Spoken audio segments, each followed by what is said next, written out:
اللهم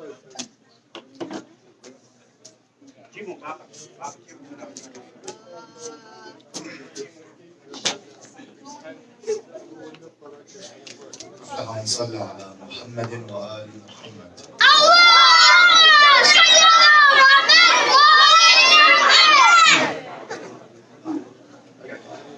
بسم الله الرحمن الرحيم والحمد لله رب العالمين والصلاة والسلام على خير خلقه محمد وعلى أهل بيته الطيبين الطاهرين لا سيما بقية الله في الأرضين الإمام الثاني عشر صلوات الله عليه وعجل الله تعالى فرجه الشريف. Respected brothers in faith, I once again would like to begin on this 9th night by extending to you my deepest condolences on this sorrowful and tragic event and occasion, which, as we all know, it marks the martyrdom of Sayyid al-Shuhada, chief of the youth of the paradise, salawatullahi alayhi, and his household. And as I always repeat, it is an event that has left a scar on the heart of Rasulullah and his household and the mu'mineen. And so it's worthwhile to scrutinize the journey of Imam al Hussein for us to actually know and have an established idea in our minds about the journey of Imam al Hussein. You know, today, when you want to bring a speaker or invite an educator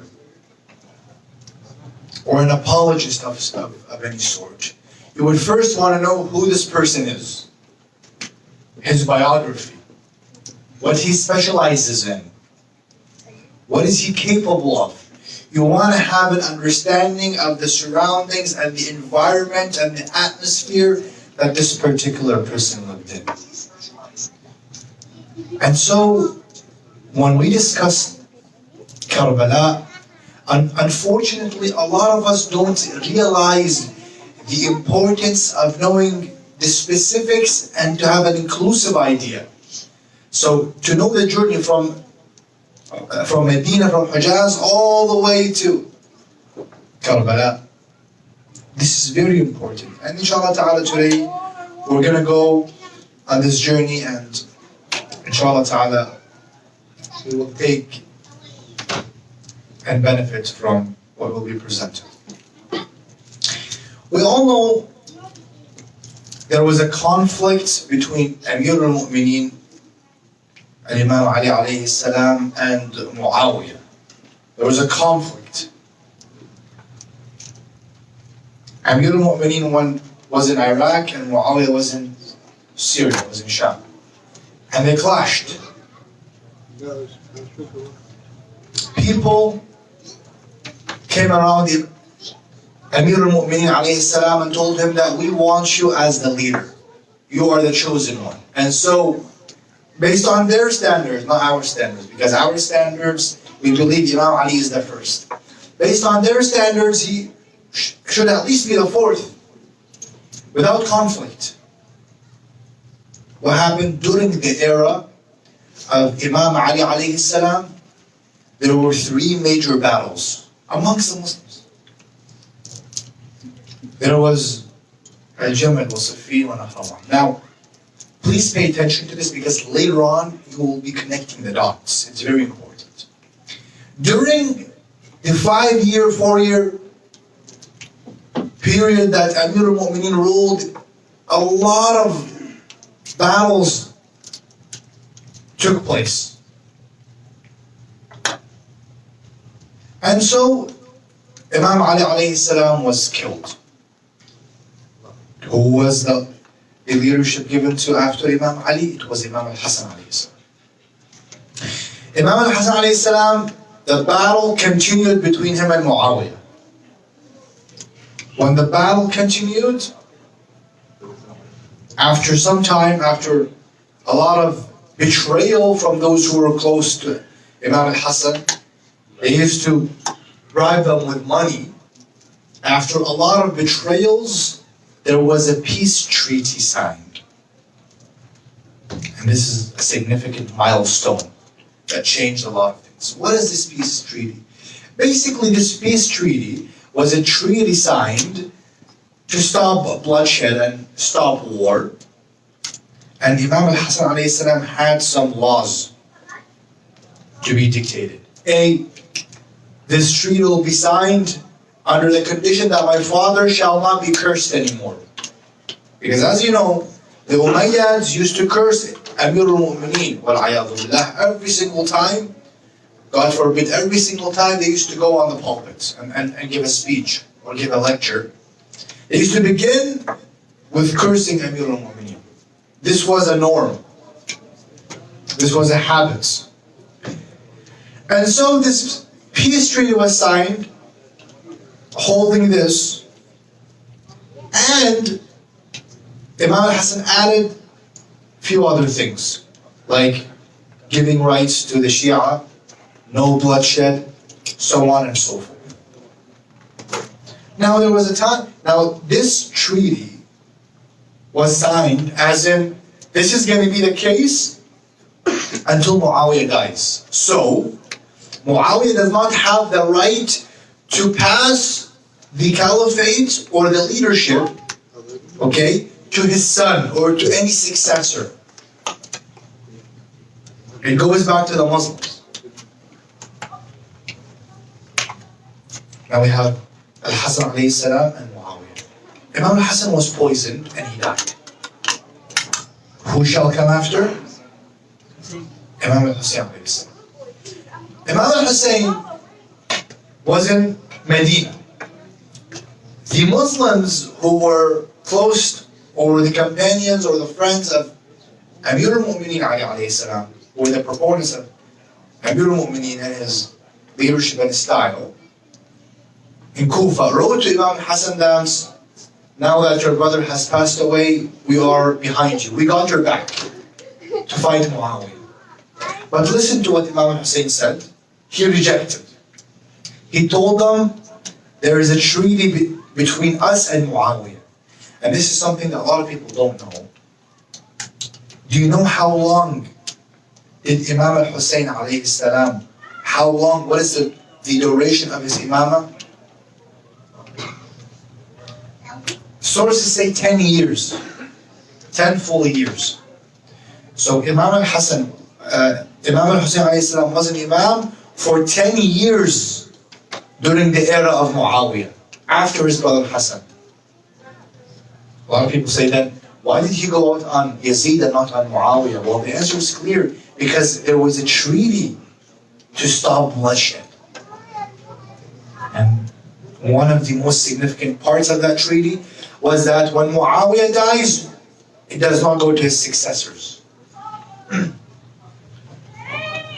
So Muawiyah does not have the right to appoint anyone. Muawiyah agreed.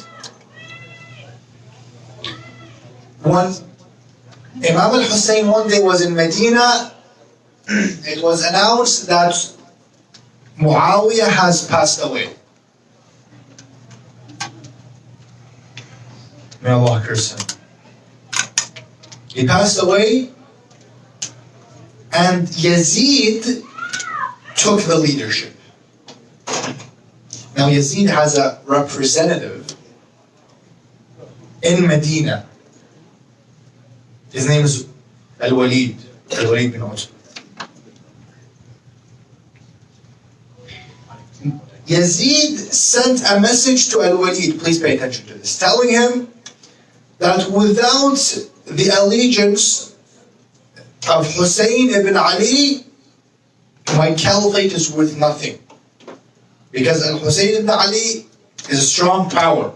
He's a strong leader. He has a strong name. He's the grandson of the Prophet.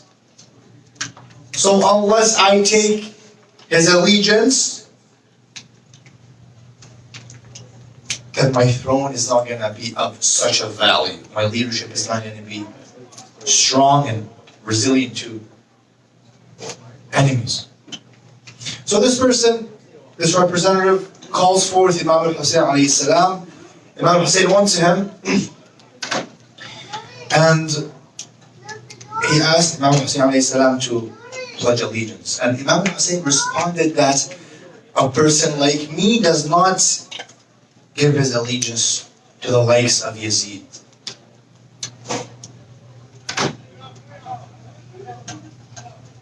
Imam al Hussein alayhi salam left without giving any sort of allegiance or a word that he will pledge allegiance to this tyrant. Now, this person wasn't able, for example, to combat or have a one-on-one fight with Imam al Hussein alayhi salam, or was not able to overpower him, because Imam al Hussein, for 10 years, he has a strong base and a strong foundation in Medina. And so a lot of people will be supporting Imam al Hussein. Now, after that, Imam al Hussein left where he left with his household heading to Mecca. So now we're in Medina. Everything that took place was in Medina. Now he's heading to Mecca. He's heading to Mecca, okay? And he arrived in Mecca. When he arrived, he went to do Hajj, pilgrimage. And he was informed that Yazid gave an order saying, kill Hussein, even if he's grasping onto the cloth of the Kaaba. So Imam al Hussein realized that such people are willing to have bloodshed in this holy place. He immediately finished everything and left this pilgrimage section and area. Now, when he arrived to Mecca, a lot of people who, again, were in Kufa, we said that when Imam Hassan died, okay, people wrote to Imam Hussein, told him, let's overthrow Muawiyah and let's give you the leadership. Imam Hussein rejected because of the treaty. Now when Muawiyah died, the same people communicated with Imam al Hussein and told him, Ya Aba Abdullah, we heard that you did not pledge allegiance to Yazid. Come forth. We don't have a leader, we want you to be the leader for us. Sources say 18,000 messages were received by Imam al Hussein. Now today, let's be very honest. Today in class, if you, let's have in school, like you have a student president, okay? And you have 200, 150 individuals who are willing to vote for you versus 50 who don't, then you have that confidence that these people are willing to make a change and establish you as the student president. Now what happened? Imam al Hussein is extremely smart in politics. He sent his cousin, Muslim ibn Aqil, and told him, head to Kufa and check how things are. Are people really ready for this government, for this leadership, for my leadership? Are they ready to establish the righteous Islamic government by the grandson of the Prophet? So Muslim ibn Aqil, sources say, when he entered the Kufa, people welcomed him. All those who wrote Imam Hussein welcomed him. Now guys, this is very important. Everyone welcomed him, happy. Because A, he's the cousin of Imam al Hussein and al Hassan alayhi salam. He's the nephew of Amir al Mu'mineen. He's the son of Aqil. He's the grandson of Abu Talib. So he's a well-respected individual. They welcomed him to Kufa.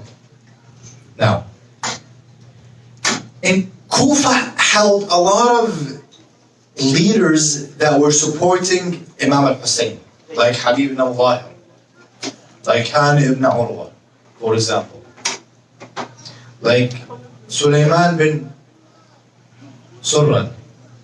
These individuals were one of the top leaders who were supporting the case of Imam al Hussein alayhi salam. So all these people welcomed Muslim, and Muslim gathered them. He read Imam al Hussein's sermon to them on his behalf. Long story short, one of the spies who was in Kufa, he messaged Yazid immediately and told him, this is what's happening. Muslim now holds Kufa, although it's still weak. But if Imam al Hussein were to come, you would lose everything. Iraq is no longer yours.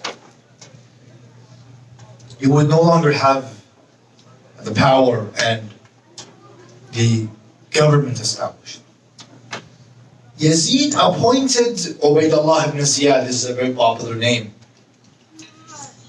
as the new representative of Kufa, and he sent him to Kufa before Imam al Hussein. Now, meanwhile, what happened, Muslim Aqil sent a message to Imam al Hussein telling him, people are with us, we have the power, people are honest, come forth. They are waiting for you. So now, the conclusion is people are waiting for Imam al Hussein to come to Kufa, right? Now, Ubaydullah ibn Ziyad arrived to Kufa before Imam al Hussein, and this is the very unfortunate point.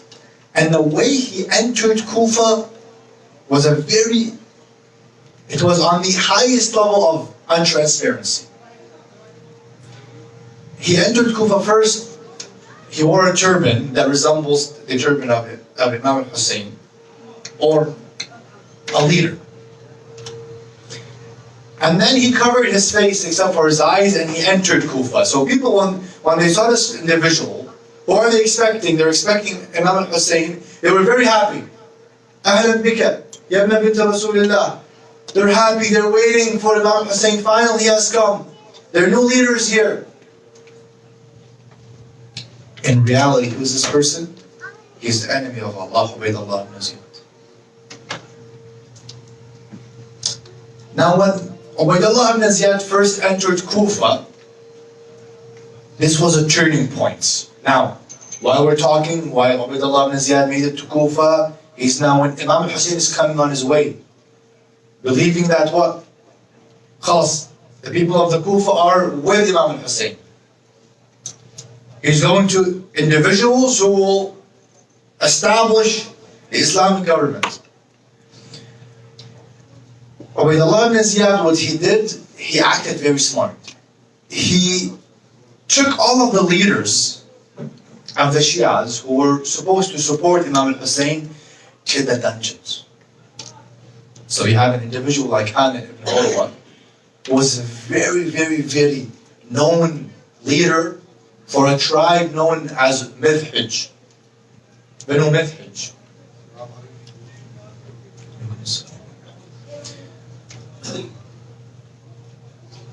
He killed Hani. He took Al-Mukhtar al-Thaqafi, Ibn Abi Ubayd al-Thaqafi, he's well known. He took him into jail. Killed Hani ibn Urwa. Okay? He took Sulaiman ibn Nasr al-Khuzai to jail, to the dungeons as well. And Muslim ibn Aqil was left alone. Now today, we all know that when there is no leadership, people are easily affected. And this is everywhere, on every single level. Whether it's on a personal level, or whether you're dealing with a country.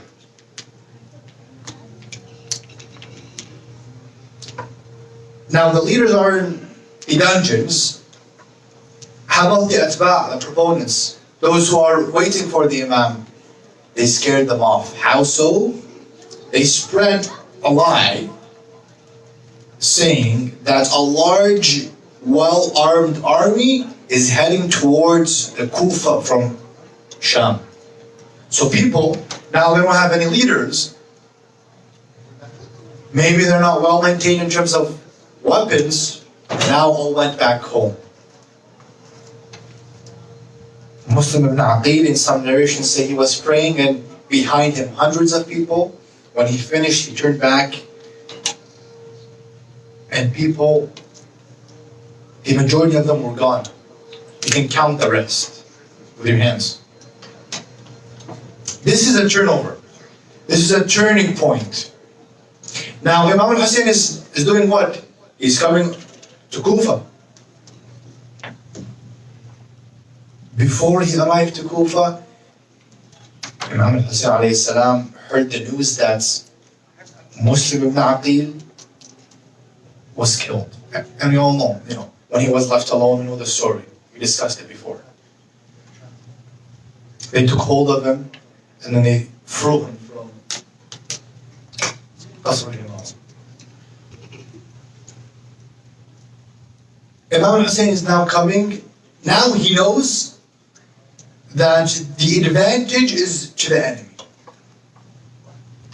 What did he do? Before he reached Karbala, at night, he put out all the candles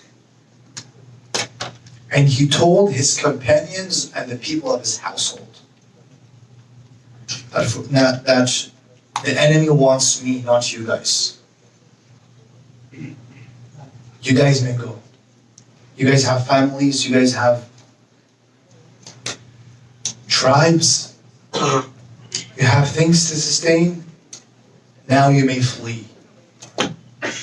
I'm heading to the will of Allah Ta'ala. Now some people left. Imagine leaving your Imam. Some people left and the majority stayed, which were his close companions and the household of Imam Hussein. Imam Hussein then continued his trip. Now some people here say, if Imam Hussein knew that his destiny was to die, why did he take his family members with him? And we can answer these questions in a few different manners. A, we all know that Imam Hussein is divinely supported by Allah Ta'ala. So he has the knowledge. Before even he left Medina to Kufa, from Mecca to Kufa, he said, خِيرَ لِي مَصْرَعٌ أَنَا لَقِيمٌ. That Allah Ta'ala has already designated the spot in which I will be martyred. That's it. So he knows. But if we read the biography of the Prophet, the Ahlul Bayt, they don't act upon their divine power. Meaning the Prophet, in the battles he went through, he was capable of using his divine power to wipe out armies. But this is not the will of Allah. The will of Allah is for things to happen normally.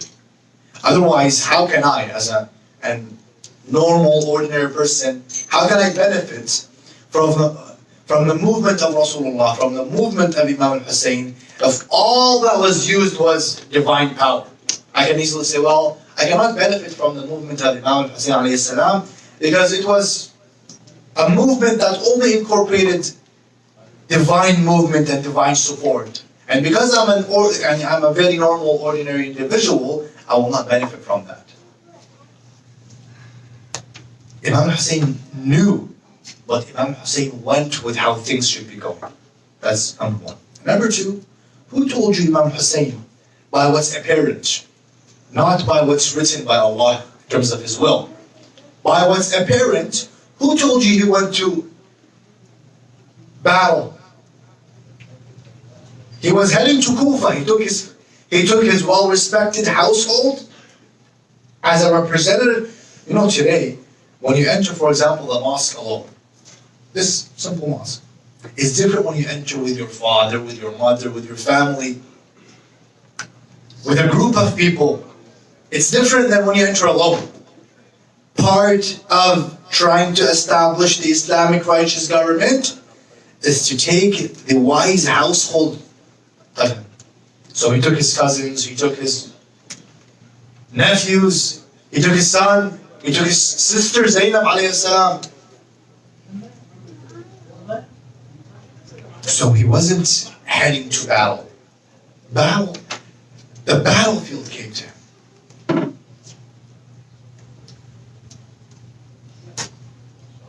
It's very important that we study history so that we know what happened. When you look at the picture inclusively from the Prophet, peace be upon him, to Imam al Hussein and his martyrdom, you understand how things happen. Some people sometimes tell me, there's one thing which we don't understand. How was it that the people of Sham, those who were supporting Muawiyah, how do they have this audacity to fight Imam Amir al Mu'mineen and go into a battle with Imam al Hassan and resulting in the killing of Imam al Hussein? How do they have such audacity? What do you expect? Generations grew up under the Umayyad dynasty. Do you know how many years Muawiyah ruled in Syria? Close to 40 years. From the time of Umar, the second caliph, he appointed him as a representative of his caliphate in Syria. 10 years. Uthman about 10 to 12 years. That's 22. During the time of Imam Ali was ruling 5 years. That's 27. During the time of Imam al Hassan, let's give that another 3 years. That's 30 years. And the full time, the full duration after Imam al Hassan, which is during the time of Imam al Hussein, which is 10 full years. 40 years he ruled. So people who were born on the day Muawiyah took leadership, they grew up in his lap. They grew up in his care. How do you expect them not to acquire and learn and be biased towards Muawiyah? Now, that's not an excuse, by the way. I'm not trying to say now they have the right. There's no right at all. What I'm trying to deliver is and say, this is what happened. They grew up not even knowing who the Prophet was, let alone his grandson. Study the history. It's very important. Anything you want to know about, study the history.